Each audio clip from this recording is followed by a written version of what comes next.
Good morning, everybody, or it's actually very close to lunchtime here in Australia. I'm here with the fabulous Freya Dawson, and I say fabulous not flippantly, but quite genuinely.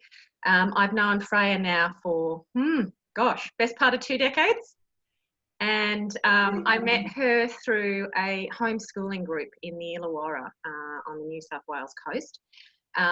Our sons are of a similar age, and I discovered this fabulous skill that Freya has, and she has gone on, quite independent of me knowing all of this, to create a parent coaching service, both now coming online, I believe, and she's been doing them face-to-face for a number of years, and I have participated in a number of those workshops, and she's also written a book called Joyful Parenting. Freya has the incredible ability of just cutting straight to the chase when it comes to, particularly when I've had issues that I've been dealing with in my parenting journey, because it can be really tough some days. And Freya is able to get straight to the point and help me discover what it is that I'm holding on to that's making it feel uncomfortable and like it's an issue. So that can be uncomfortable in itself, but the growth that comes from that has certainly led to a much more peaceful parenting journey. And I know that many of you now are facing the challenge of having your children coming home, being in a completely new and uncertain circumstance, which increases our stress level, and therefore how complicated and difficult parenting can feel at that time. So Freya's here to share some of her wisdom.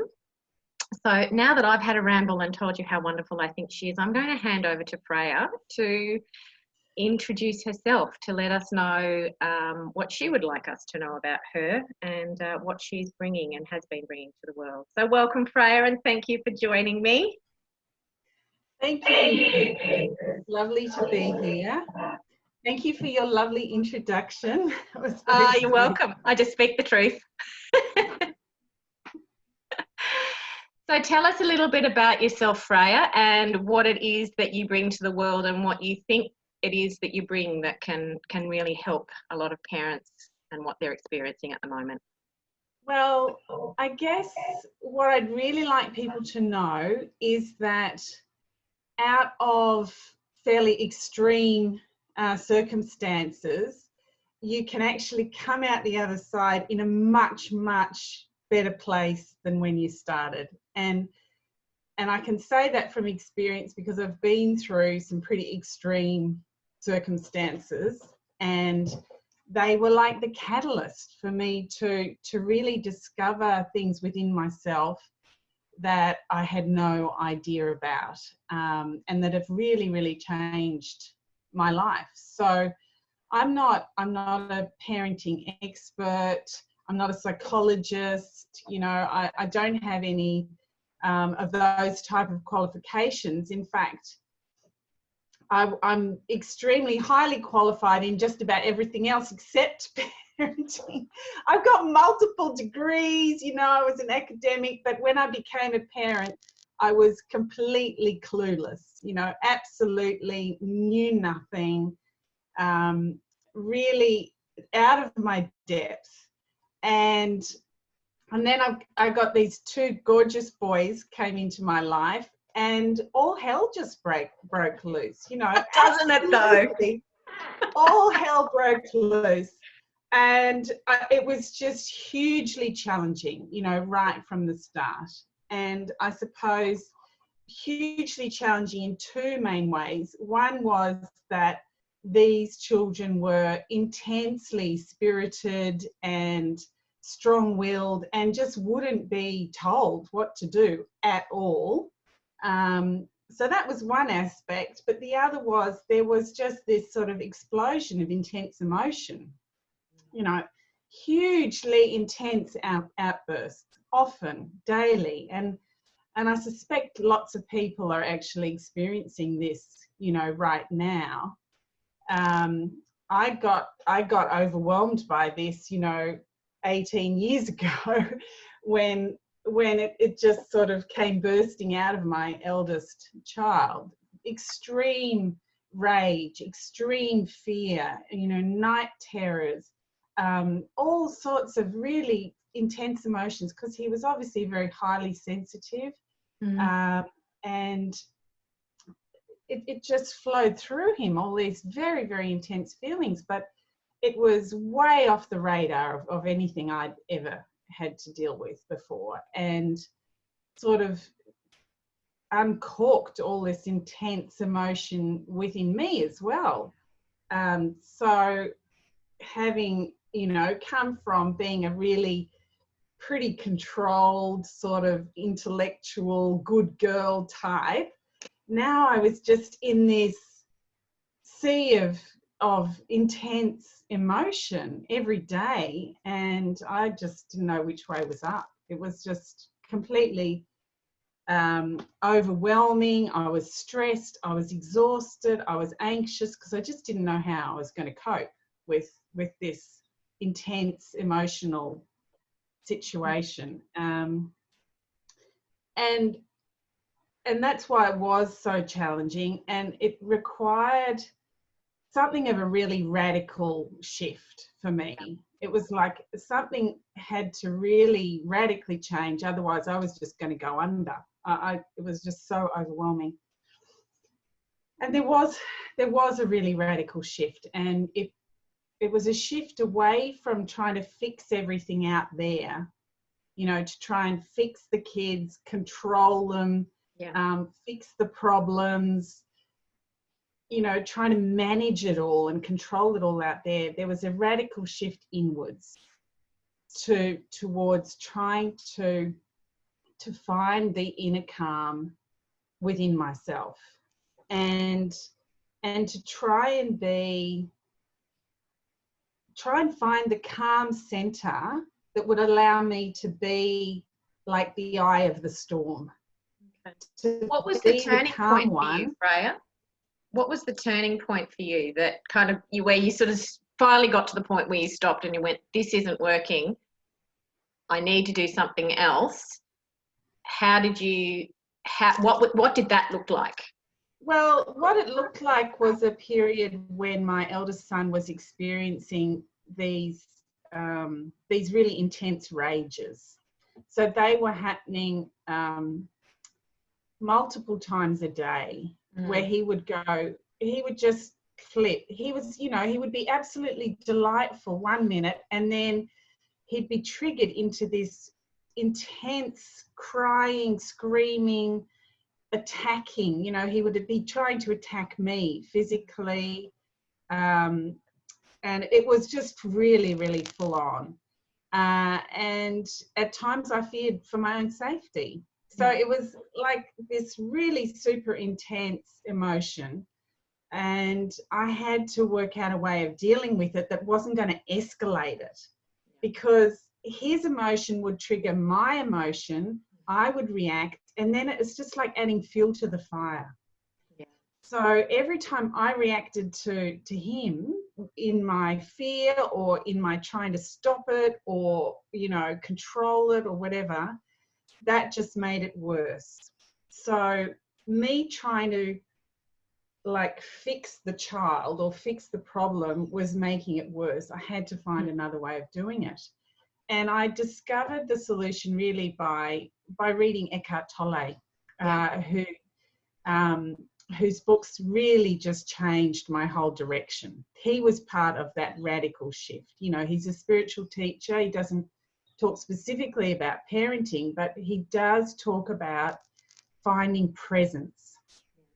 And it was reading about that and his techniques for experiencing presence that really changed things. So I discovered in the heat of this extreme situation that it was actually the perfect time to discover the calm within myself. So when my son was literally attacking me, trying to kill me almost, he obviously wasn't succeeding because he wasn't that big, but this really intense situation, I would turn within and focus on the aliveness within my body and the energy within my body, and just sort of breathe and actually find presence, find a way to connect with this calm within myself,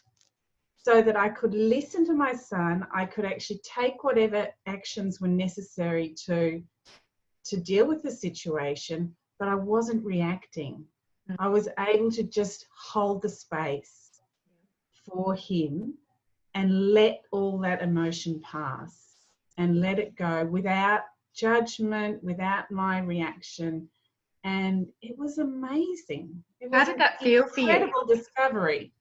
How did that feel for you when you suddenly realised that that power was within you to maintain that calm and witness rather than participate in? How did that feel?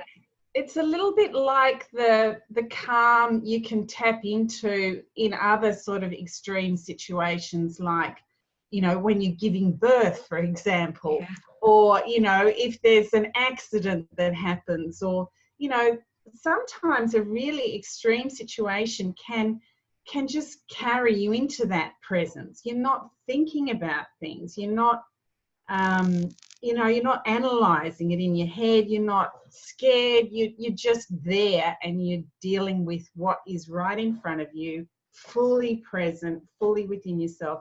And it's incredibly powerful. It's a really empowering experience. And it's like you're rising to meet the challenge, but in a way that you've never done before. So it's empowering. It's really wonderful. And then actually taking that practice from the extreme situation into all parts of your life, then you've got that calm with you always, and you can be the calm in the eye of the storm, no matter whether it's your kids fighting or squabbling, or it's your husband having difficulties, or, you know, there's arguments in your extended family. Whatever relationship dramas are happening, it's still possible to connect with that calm and deal with it from a different space.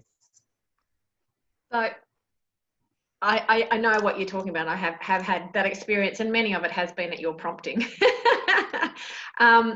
Knowing that there are a lot of parents out there now who are going to be stepping into the unknown over the next few weeks, few months, who knows. What would you suggest? How would you speak to them to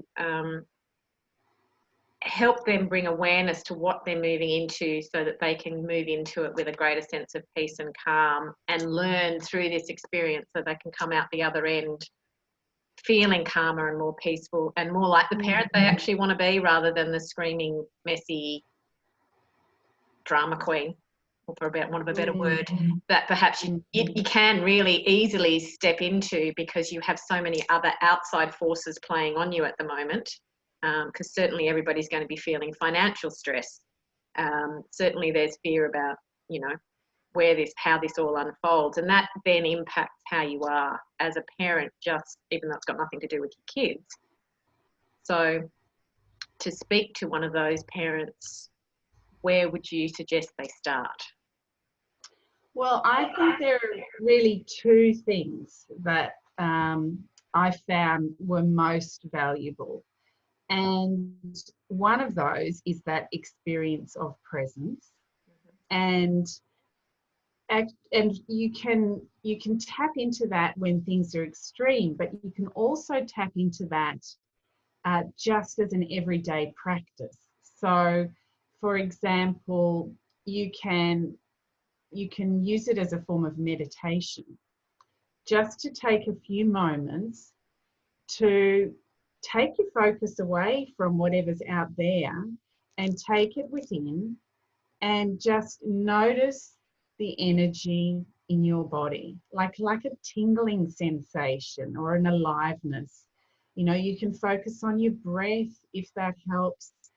You can just turn the focus to whatever inside you, whatever feelings, whatever energy flow, your heartbeat, your breath, anything that takes you away from your thoughts, essentially. The focus has to come away from your thoughts. Don't try and, you know, suppress them or anything, but just shift the focus within to something else. And practice that. I actually used to practice it when I went for a walk. You can do it walking around the block, or walking anywhere around the backyard if you need to, just to move and focus inwards rather than focusing on your thoughts or anything else. And any amount of that practice in a day is wonderful. Any amount, any sort of meditation. It seems like in these sort of circumstances, anything you do to disengage from out there and disengage from all the thinking about it is going to be the best time you can spend. So that's the first thing. And then the other tool that has stood the test of time and has really been there with me every single day for probably at least the last 10 years is the ability to question your thinking. Yeah. So this is the practice that I learned from Byron Katie. She calls it the work, and it's 4 simple questions that you can use to question any thought that's bringing stress into your life. So that includes thoughts about your children, whether they shouldn't be doing this or they shouldn't be doing that, or they shouldn't be screaming, or they shouldn't be hitting you, or they shouldn't be fighting with each other, or they should be doing more schoolwork. All those sort of thoughts about your children you can bring to this practice. You can use it to question your fears. So you can use it to question thoughts like, I'm going to catch this virus and die, or my family's going to suffer, or we're going to be broke and we'll be destitute, or I'm going to go mad if I'm cooped up here any longer. You know, all of those sort of thoughts, which are going to bring intense stress into your life. You can write them down, and you can use this practice to question them. And it is the most liberating thing you will ever do if you actually use it. I have taught it to lots and lots of people, and it's just a miracle worker. You know, when it's used with willingness and openness, the answers come from within you. So it's not somebody telling you how you should think or how you should be or what you should do. It's a practice for getting the answers to any sort of problem or stressful situation from the deepest place within you. So that's really something that I have used daily and continue to do so, and has really become fully sort of integrated into the way I function in everyday life. Yeah. Because I've certainly done that practice with you. Certainly done that practice with you a few times when I've been having my my challenging days and times. So you know, some of them face to face, some of them long distance. So it is a powerful practice, and it really does make a difference, and can really tap in to understand just how powerful and wise we are within ourselves from that practice.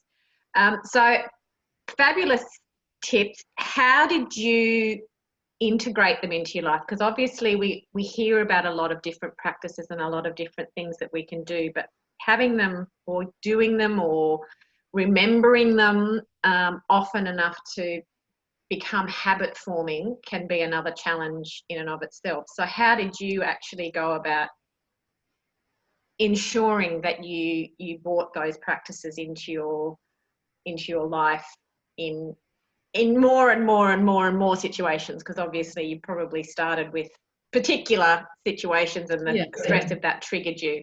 How did you then go about integrating those two practices into your everyday life? Well, it wasn't as if I actually needed a lot of motivation, because I found the challenges just kept coming. So you sort of, one goes and passes and then something else comes, and you're thrown into another drama. You know, your child develops anxiety, or your husband gets depressed, or you have financial difficulties, or you have fears coming up, and all of those things have happened, you know, in my journey. And so there's another thing that's coming up that's, you know, driving you nuts. You know, you think, how can I fix this? How am I going to survive this? What am I going to do?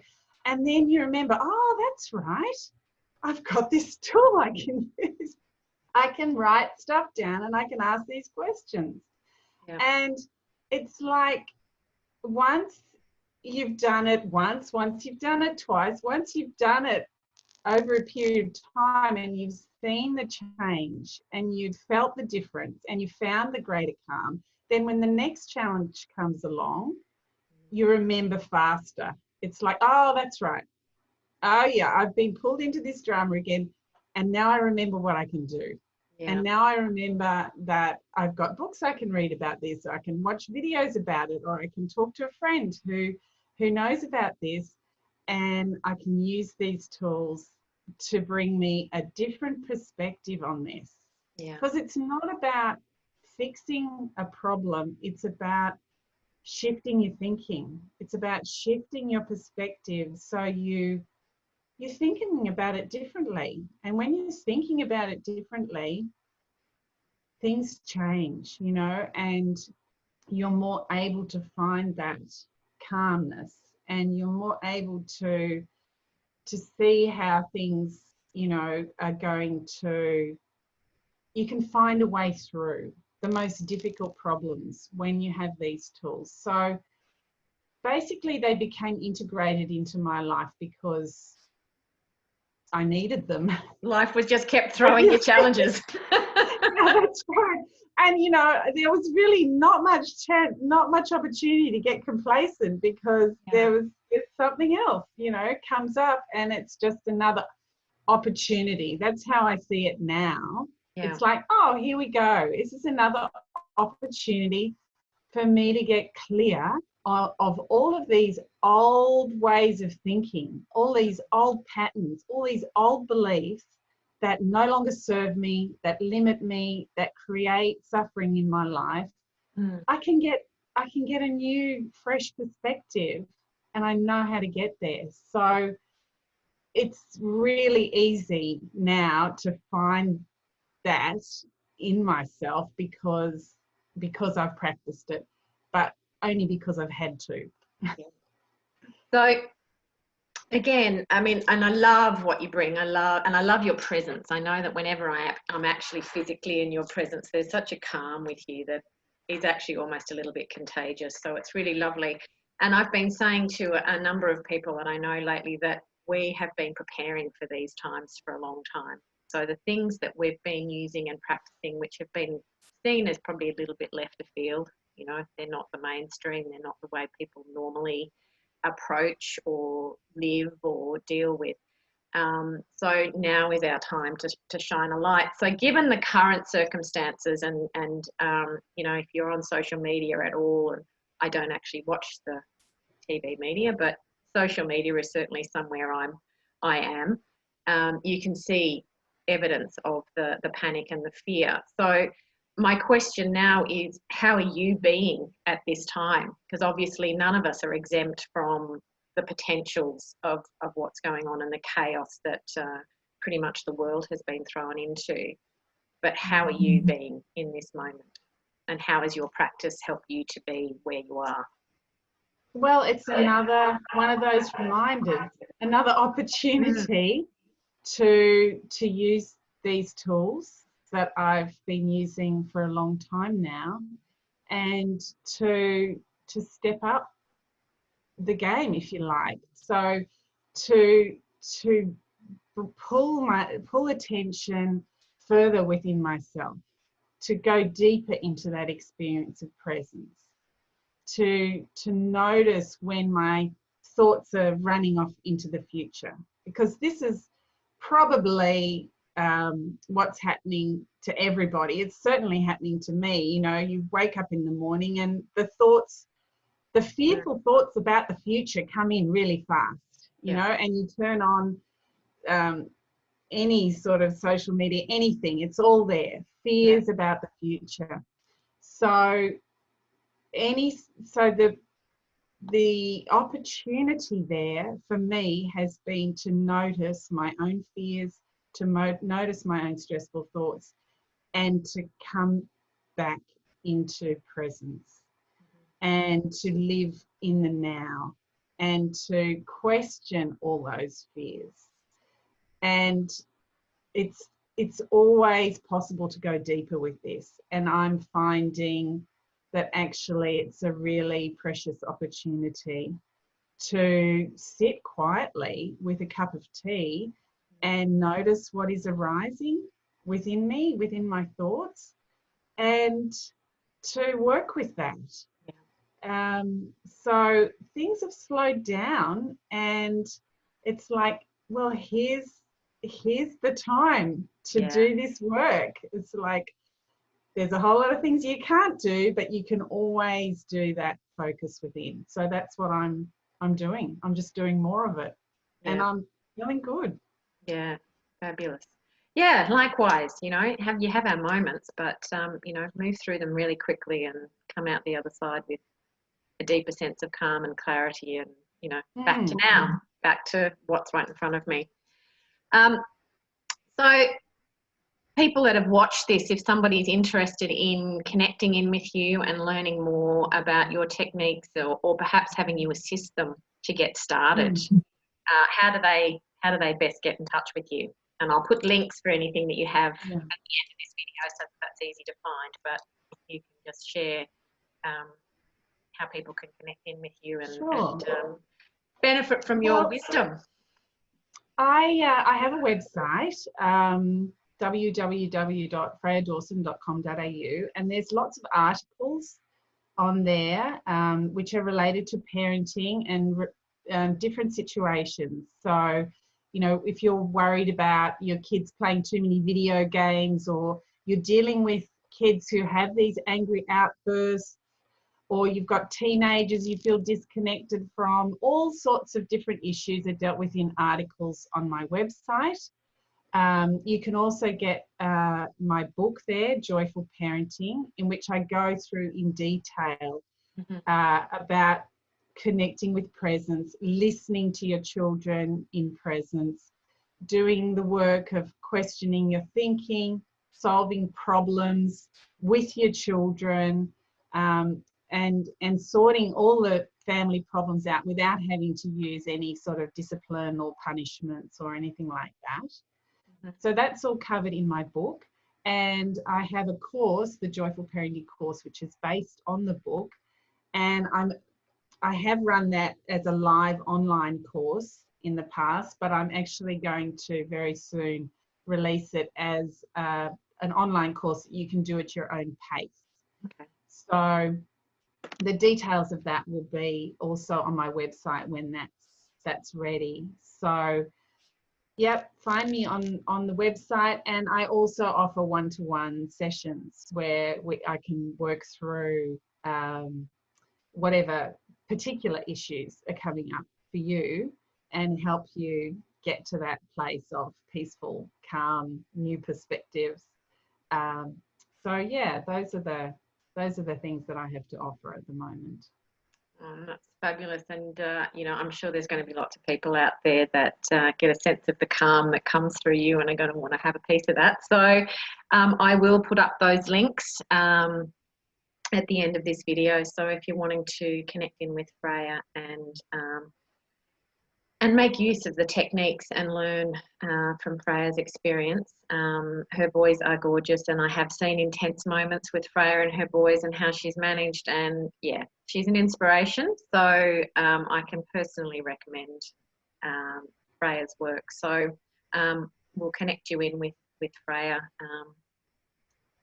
however works best for you. So we'll put those links in. So thank you so much, Freya, for giving up some of your time. I just want to mention, Pip, I also have a Facebook page and a Facebook group where I give, you know, information, share information and articles and stuff. So that's another avenue people can use if that's easiest for them. Okay. One of the other things we actually haven't really talked about is that you're also an unschooler. So lots of parents kind of bringing their kids home and looking at feeling like they have to suddenly be turned into their local school. Will be stressing about that as well. So Freya has a wealth of experience and wisdom in regards to educating your children. And as you've seen, you know, Freya's an incredibly intelligent lady. As she said earlier, she's got a list of degrees down there. So, you know, there's certainly nothing fly by night about Freya. There's a very groundedness, there's an understanding and the depth of knowledge there that's just invaluable. So thank you again, Freya, and really appreciate you spending your time with me and sharing your wisdom. And if you just stay on the line, I'll actually just get more details from you when we stop the recording. So thanks again. Thank you, Pip. Lovely to talk to you. You too.